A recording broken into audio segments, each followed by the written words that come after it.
पत्र लिख के मदद की गुहार लगाई है। भाई भारत क्या इंटरवेन करेगा, अभी इस मैटर पे खुदे अपने डूब रहे हैं यहाँ पे। श्रीलंका इतना भयानक कैसे डूब गया, इसके पीछे कितना भयानक डूबा है अंदाजा लगाइए। श्रीलंका का जो टोटल कर्जा है उसकी जीडीपी का 80% है, यानी एक साल तक आप जितना बनाएंगे ना उसका 80% तो केवल लोन लिए हैं कर्जा, ब्याज जोड़ देंगे तो 100%। यानी ये कितना, अगर ये पूरा साल भर कमा के भी कर्जा देगा तो भी नहीं चुका पाएगा। ये तो परसेंटेज में हुआ, लेकिन एक रियल वैल्यू होना चाहिए ना कि कितना लिया है। समझिए टोटल इसने कर्जा ले रखा है $26 बिलियन। $26 बिलियन। अब आप हो या हम हो, कोई भी देश कर्जा लेता है तो ऐसा थोड़ी होता है कि आज ही चुकाना है, ऐसा थोड़ी होता है कि ना अबे दे। यहाँ पर उसका एक लिमिट होता है कि हाँ भैया 10 साल में चुकाना है, लेकिन हाँ उसका किस्त होता है कि इस साल में इतना किस्त देना, अगले साल में इतना किस्त। तो हम ये समझते हैं $26 बिलियन में वह किस्त जो इस साल श्रीलंका को चुकानी है, यानी 2022 में। अभी 2022 में 15 दिन हुआ है, तो 2022 जो है यहाँ पर 22 में इसे 7.6 बिलियन यानी लग 7.5 बिलियन इसको डॉलर कर्जा वापस करना है। और इसके पास पैसा कितना बचा है? 1.5 बिलियन। वाह, देना कितना है? 7.5 बिलियन। बचा कितना है? 1.5 बिलियन। हो गई बैंकरप्टी की नौबत आई। अब इसके सामान बिकने लगेंगे कि जब भी हम किसी से कर्जा लेते हैं तो वो सिक्योरिटी में कुछ मोर्गेज लेता है। कोई भी इसे कर्जा देगा, जैसे भारत भी किसी से कर्जा लेता है या कोई भी देश लेता है तो मोर्गेज के रूप में अपनी कोई संपत्ति गिरवी रखता है। जैसे कोई कंपनी रेलवे को गिरवी रख सकती है कि भैया हमें कर्जा दो, अगर नहीं चुकाएंगे तो मेरे रेलवे की पूरी कमाई तुम ले जाओगे, यानी रेलवे पे तुम्हारा कब्जा हो जाएगा। या फिर एयरपोर्ट दे देगा, जैसे भारत कर्जा लेगा तो कह देगा भाई दिल्ली का एयरपोर्ट हम मोर्गेज के रूप में रख सकते हैं कि अगर नहीं चुकाएं तो फिर हमारे दिल्ली एयरपोर्ट से जितनी इनकम होगी आप ले जाएंगे, पूरा कंट्रोल आप कीजिएगा उसको। तो इसकी बहुत बुरी स्थिति आ गई है श्रीलंका की वहां पर। हालांकि श्रीलंका जो है अब जा रहा है आईएमएफ के पास से बेल आउट पैकेज लेने।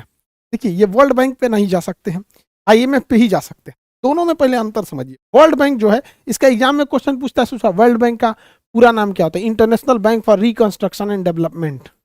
International bank for reconstruction and IBRD, ये इसका पूरा नाम होता है वर्ल्ड बैंक का। तो वर्ल्ड बैंक जब भी लोन देती है तो ये अच्छे लोगों को लोन देती है, बिजनेस को बढ़ावा देने के लिए लॉन्ग टाइम में लोन देती है। 30 साल के लिए, 40 साल के लिए, 50 साल के लिए लोन देती है और बिजनेस को बढ़ावा देने के लिए लॉन्ग टाइम में लोन देती है। लेकिन आईएमएफ जो है वो शॉर्ट टाइम में लोन देती है और ये इमरजेंसी में लोन देती है। जैसे मान के चलिए आप अपना बिजनेस खड़ा करना चाहते हैं, आपकी 2 फैक्ट्री 4 फैक्ट्री, आप एक और लगाना चाहते हैं, तो इस सब कंडीशन में आपको वर्ल्ड बैंक लोन देगा। पता चला आप अच्छे खासे सैलरी थी, ठीक ठाक है, घर में 2-4 आदमी का एक्सीडेंट हो गया, अचानक 5 लाख का जरूरत है, वर्ल्ड बैंक कहेगा ये इमरजेंसी, आप दुख बीमा विपत दिनाए खजुवट हमारे पास नहीं, निकले यहाँ आईएमएफ के पास जाओ। इमरजेंसी में पैसा देता है आईएमएफ। अब जैसे मान के चलिए इमरजेंसी में आईएमएफ, आप ही है बीमार पड़ गए, अब आपकी इमरजेंसी में डॉक्टर आएगा तो डॉक्टर सबसे पहले क्या कहेगा? कहेगा कि आपका खाना पीना बंद, हमरे हिसाब से खाइएगा, हमरे हिसाब से टहलिएगा, हमरे हिसाब से सोना है, हमरे हिसाब से उठना है। तो डॉक्टर के पास गए तो अपना नियम कानून लगा देगा। बस यही होता है।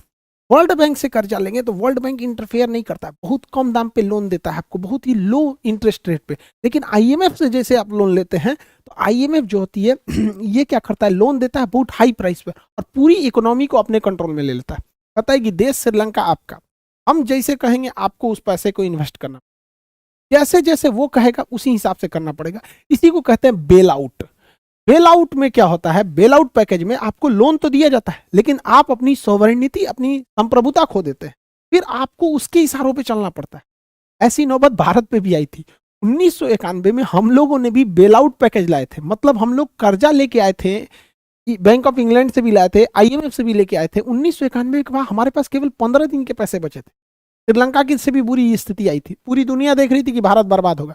तो पीवी नरसिंहा राव और मनमोहन सिंह, उस समय नरसिंहा राव प्रधानमंत्री थे, मनमोहन सिंह वित्त मंत्री हुआ करते थे। तो आईएमएफ ने एक शर्त पे दिया था, कहा था कि आप भारत में विदेशी कंपनियों को आने नहीं देते हैं और प्राइवेट कंपनियों को बढ़ावा नहीं देते हैं, केवल सरकारी कंपनी रहती है। हम एक ही शर्त पे आपको पैसा देंगे।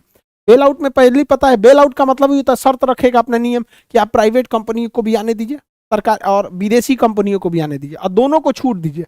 यानी प्राइवेटलाइजेशन कीजिए और लिबरलाइजेशन कीजिए और ग्लोबलाइजेशन कीजिए, एलपीजी कीजिए 1991 में।